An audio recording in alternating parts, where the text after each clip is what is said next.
Uddhav Balasaheb Thackeray on 10th October 2022.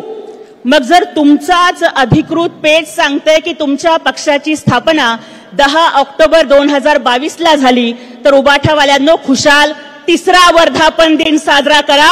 Hindu हृदय सम्राट बाळासाहेब ठाकरेंच्या स्वाभिमानी शिवसेनेचा 59वा वर्धापन दिन हा माननीय एकनाथजी शिंदे साहेबांच्या नेतृत्वाखाली साजरा होतोय.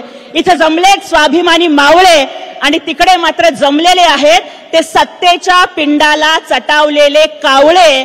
अरे मागच्या 3 वर्षामध्ये बाप चोरला, बाण चोरला, पक्ष चोरला, याच्या पलीकडे तुम्हाला काहीच करता आलं नाही. नुसतं बोभाटा करण्याचं काम त्यांनी केलं. म्हणून एक चांगलं नाव मी तुमच्या गटाला सुचवते की उबाठा गटानं इथून पुढं बोभाटा गट हे नाव ठेवावं. ते तुम्हाला जास्त चांगल्या पद्धतीनं शोभून दिसणार आहे.